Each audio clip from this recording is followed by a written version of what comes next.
Everyone, this is Deepa Yadav. Welcome back to my YouTube channel.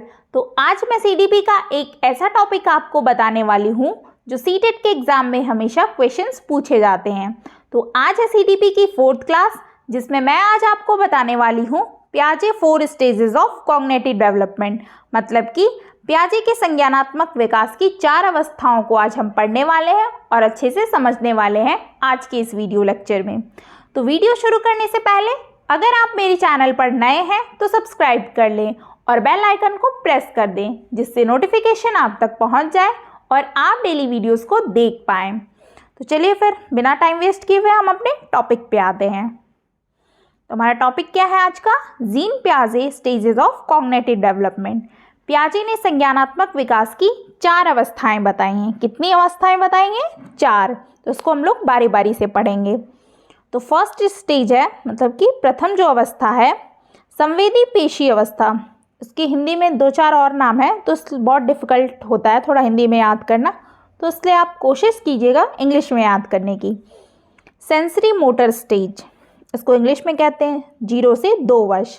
तो कहने का मतलब है कि जन्म से 2 वर्ष का जो बच्चा होता है वो सेंसरी मोटर स्टेज के अंदर होता है। इस अवस्था में बच्चा अपनी ज्ञानेंद्रियों के माध्यम से सीखता है। इसमें जो बच्चा सीखता है वो अपने सेंसरी ऑर्गन के थ्रू सीखता है, यानी अपने ज्ञानेंद्रियों के माध्यम से सीखता है चीज़ों को। ज्ञानेंद्रियाँ कौन कौन सी होती हैं? आँख होती, कान, नाक, स्किन और जीभ। ये देखिए डायग्राम है ना, 5 सेंसरी ऑर्गन होते हैं हमारे, जिसके माध्यम से बच्चा चीज़ों को सीखता है। अब 2 साल का बच्चा है तो सिर्फ उसके पास और कोई तो तरीका रहता नहीं है, तो वो ये 5 सेंसरी ऑर्गन के माध्यम से सीखता है। तो ये समझ गया आप लोग। नेक्स्ट पॉइंट है, नेक्स्ट कॉन्सेप्ट काफ़ी इंपॉर्टेंट है, इसको समझना बहुत ज़रूरी है क्योंकि एग्ज़ाम में हमेशा पूछा जाता है। वस्तु स्थायित्व, जिसे ऑब्जेक्ट परमानेंस कह रहा है कि इसमें जो ऑब्जेक्ट परमानेंस होता है, इसमें क्वेश्चन ऐसे पूछता है एग्जाम में कि किस अवस्था में के अंदर बच्चा क्या ढूंढ लेता है। तो आप क्या बताओगे? सेंसरी मोटर स्टेज है, इसके अंदर आपका वस्तु स्थायित्व का गुण बच्चे के अंदर आ जाता है। तो वही यहाँ पे देखिए कह रहा है कि इसमें वस्तु स्थायित्व ऑब्जेक्ट परमानेंस का गुण आ जाता है, यानी बच्चा अपने दिमाग में वस्तुओं की छाप बनाना शुरू कर देता है, जिससे वह छिपी हुई वस्तु को भी क्या है, ढूंढ लेता है। तो ये वस्तु स्थायित्व का मतलब क्या होता है कि इसमें क्या होता है कि बच्चा अपने सेंसरी ऑर्गन का यूज़ करता है, जो 5 सेंसरी ऑर्गन है। एक एग्जांपल से इसको समझते हैं कि जैसे बच्चे को कोई मोबाइल फ़ोन दे दो या कोई खिलौना ही दे दो जिससे वो खेल रहा हो। मोबाइल फ़ोन में भी वो कार्टून ही देखता है ना, तो कुछ दे दो उसको खेलने के लिए और उसे छिपा दो किसी जगह पे, तो वो क्या करता है, फिर थोड़ी देर बाद वो उसे ढूंढना शुरू कर देता है, खोजना शुरू कर देता है। तो वो क्या कर रहा है, अब अपने सेंसरी ऑर्गन का यूज़ कर रहा है, अपना दिमाग लगा रहा है ना सेंसरी ऑर्गन के थ्रू चीज़ों को खोजने में, अपने खिलौने को। तो ये आपका क्या होता है? वस्तु स्थायित्व, ऑब्जेक्ट परमानेंस। तो बच्चा जो भी सीखता है वो अपने सेंसरी जो ऑर्गन से सीखता है, और जो ऑब्जेक्ट परमानेंस का गुण जो है आता है वो इसी स्टेज में आ जाता है, सेंसरी मोटर स्टेज में। तो ये अब बहुत ही महत्वपूर्ण कॉन्सेप्ट था, सेंसरी मोटर स्टेज, ये आपको समझ में आ जाना चाहिए। नेक्स्ट स्टेज अब हम लोग पढ़ेंगे पूर्व संक्रियात्मक अवस्था, जिसे इंग्लिश में प्री ऑपरेशनल स्टेज। इसमें बच्चा कितने साल का हो गया है? 2 से 7 साल का हो गया है। ठीक है, यह क्रिया करने से पहले की अवस्था है। कहने का मतलब है कि यह क्रिया करने से पहले की अवस्था होती है, जो प्री ऑपरेशनल स्टेज होती है। और इसमें बच्चा सामने आने वाली चीज़ों को देख पाएगा, समझ पाएगा, लेकिन कोई क्रिया नहीं कर पाएगा। क्या कह रहा है कि इस स्टेज के अंदर क्या होता है कि कोई भी चीज़ बच्चे के सामने आएगी तो उसको क्या करेगा, देख भी लेगा, समझ भी लेगा, लेकिन उसका कोई रिस्पॉन्स या क्रिया नहीं कर पाएगा। इसलिए कहा जाता है कि पूर्व संक्रियात्मक अवस्था, यानी कि क्रिया करने की जो पहले की अवस्था होती है, इस स्टेज के अंदर होती है। पूर्व संक्रियात्मक प्री ऑपरेशनल स्टेज में होती है। नेक्स्ट है, ये भी बहुत इंपॉर्टेंट कॉन्सेप्ट है, हाँ ये भी इम्पॉर्टेंट है क्योंकि एग्ज़ाम में इससे बहुत क्वेश्चन पूछे हैं। जब से ऑनलाइन एग्ज़ाम हुआ है तब से इस कॉन्सेप्ट से ज़्यादा क्वेश्चन आए हैं पियाजे की थ्योरी से। इस स्टेज में बच्चा क्या है, प्रतीकों सिंबल्स का यूज़ करने का में निपुण हो जाता है। जैसे साइकिल शब्द सुन करके उसके माइंड में साइकिल का इमेज बन जाता है। अभी इसमें क्या है, 2 से 7 साल का बच्चा है, अब उसको दे दो एरोप्लेन, दे दो कार, दे दो बैट बॉल, दे दो खेलने के लिए, तो उसके माइंड के अंदर क्या होता है, वो फोटो एकदम छप जाती है, हाँ उसको सिंबल अपने उसके माइंड में बन जाती है कि हाँ इस तरीके का एरोप्लेन होता है, इस तरीके की साइकिल होती है और इस तरीके का कार होता है। तो वो क्या है, उसके दिमाग में वो इमेज बन जाती है। तो इस स्टेज में क्या है, बच्चे को सिंबल का यूज़ करना सीख लेता है। उसी तरीके से अगर उसको माँ की आवाज़ से पुकारो, माँ की आवाज़ से, तो उसको अपनी माँ की क्या है, प्रतिमा बन जाती है। तो इसलिए कहा गया है कि इस स्टेज में क्या है, बच्चे को सिंबल का यूज़ करना बच्चा सीख लेता है, उसका यूज़ भी करता है अनुकरण करके। तो ये कॉन्सेप्ट आपने समझ लिया। नेक्स्ट हम पढ़ते हैं जीववाद, एनिमिज्म। जब बच्चा सजीव और निर्जीव वस्तुओं में अंतर नहीं कर पाता, मतलब कि लिविंग और नॉन लिविंग जो थिंग है इसमें क्या है, डिफरेंस नहीं कर पाता है बच्चा, इसका अभाव रहता है इस स्टेज में, पूर्व संक्रियात्मक स्टेज में, प्री ऑपरेशनल स्टेज में। जैसे कि एग्जाम्पल से समझो इसको भी, जैसे छोटा बच्चा है तो चलते चलते क्या है, वो गिर जाता है ज़मीन पर या फिर गेट में आकर के उसका पैर लग जाता है और वो रोना शुरू कर देता है। उसकी मम्मी आती है और बोलती है, अरे मेरे बच्चे को किसने मारा, ज़मीन ने, चलो इसकी पिटाई कर देते हैं। गेट ने मारा, गेट की भी पिटाई कर देते हैं। तो बच्चा क्या है, चुप हो गया, या बच्चा फिर कहता है कि और मारो इसको। तो अब बच्चे को क्या पता है कि ज़मीन और या गेट है जो ये निर्जीव चीज़ें हैं, नॉन लिविंग थिंग्स है।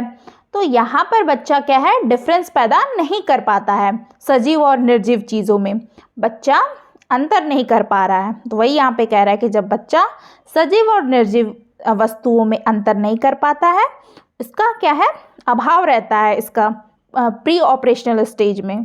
ठीक है, तो समझ में आ गया होगा आपको। नेक्स्ट है अहम केंद्री, ईगोसेंट्रिज्म। सबसे पहले तो ये वर्ड से ही पता चल रहा है, ईगो, बच्चे के अंदर क्या है, ईगो आ जाती है। इसमें दिया है कि जब बच्चा यह सोचना शुरू कर देता है कि जो वह कर रहा है, सोच रहा है, वह सब ठीक है। समझना कि जैसे बच्चे को खेलना है तो वो खेलेगा उसी टाइम पे, उसको जब सोना है तभी सो जाएगा, जब उसको किसी चीज़ से कोई मतलब ही नहीं है। उसको चॉकलेट पसंद है तो उसको वही चॉकलेट चाहिए। अब उसने जो बोल दिया वो पत्थर की लकीर है, दुनियादारी से कोई मतलब नहीं है, बाकी सब भाड़ में जाए, उससे हमको कोई मतलब नहीं, हमें वो चॉकलेट चाहिए तो चाहिए, हमें ये वाली फ्लेवर की आइसक्रीम चाहिए तो चाहिए। तो वही यहाँ पे कह रहा है कि जब बच्चा यह सोचना शुरू कर देता है कि जो वह कर रहा है, सोच रहा है, सब क्या है, ठीक है, तो वो इस स्टेज में आती है, प्री ऑपरेशनल स्टेज में। अहम केंद्री, ईगोसेंट्रिज्म इस स्टेज में 2 से 7 वर्ष के बच्चे में होती है।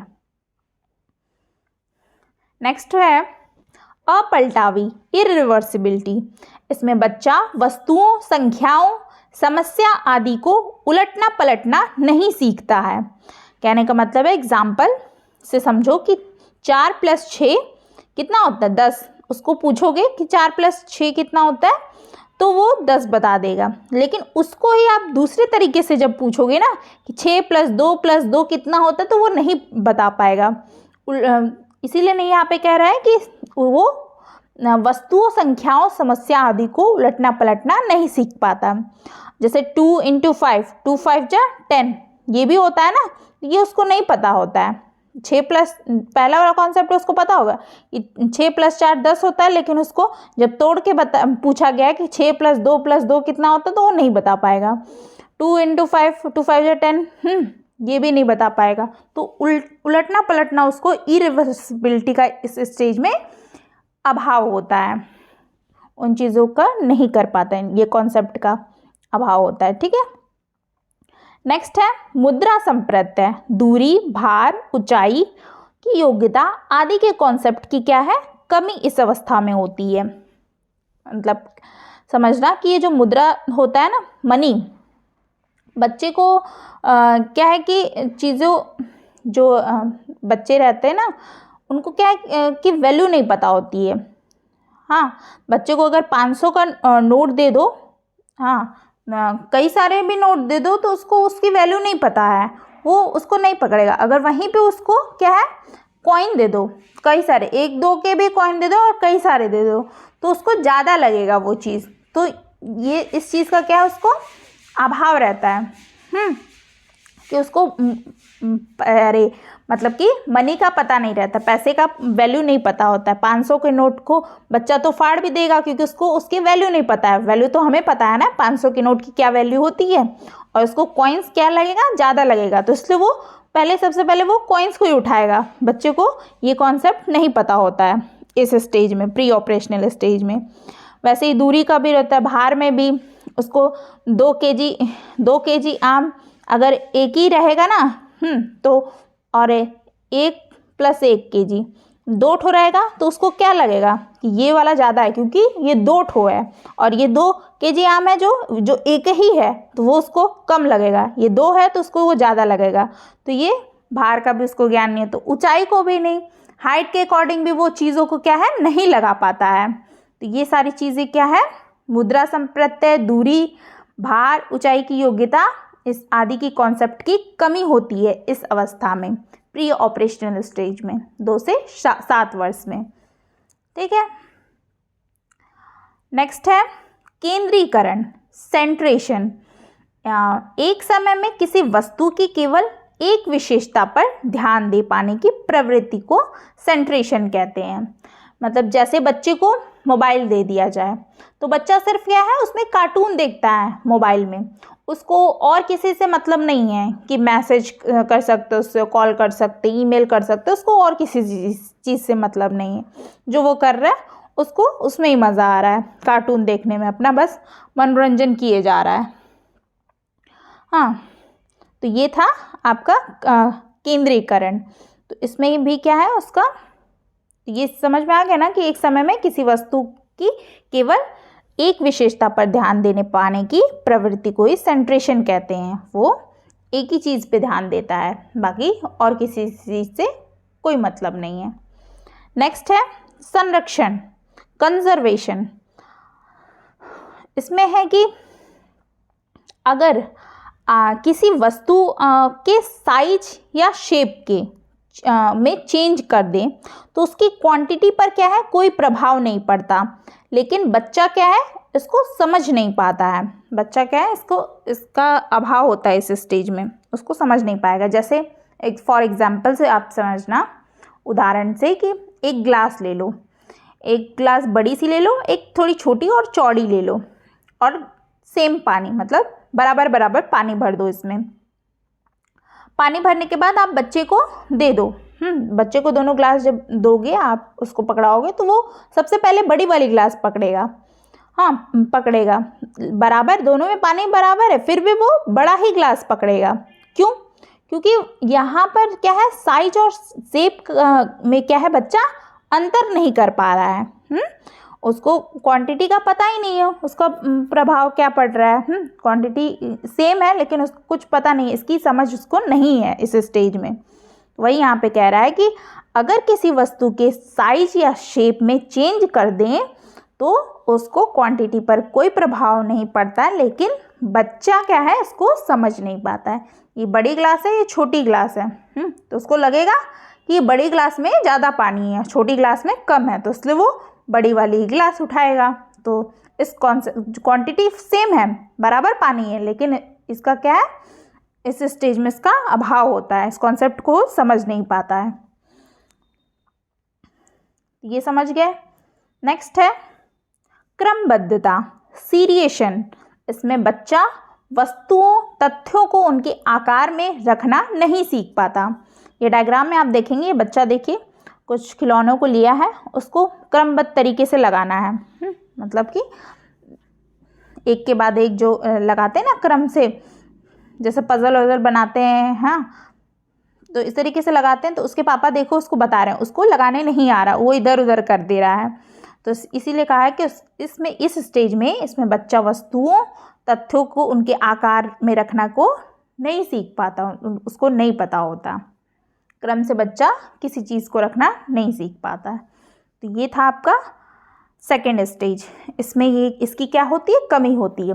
और वही ये जो सेकेंड स्टेज मैंने बताई प्री ऑपरेशनल स्टेज, यही सब थर्ड वाले स्टेज में जो कॉन्क्रीट ऑपरेशनल स्टेज है, इसमें सब उसका उल्टा हो जाएगा, उसमें सब कुछ आ जाएगा बच्चे में।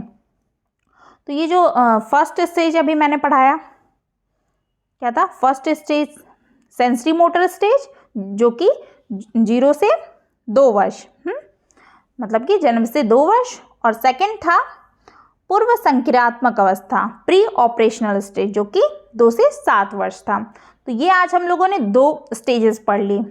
आई होप कि आपको अच्छे से समझ में आ गया होगा। अब हम लोग नेक्स्ट जो पढ़ेंगे नेक्स्ट वीडियो में, उसमें थर्ड और फोर्थ स्टेज पढ़ेंगे प्याजे के। तो ये प्याजे की जो चारों स्टेजेस है वो कंप्लीट हो जाएगी नेक्स्ट वीडियो में।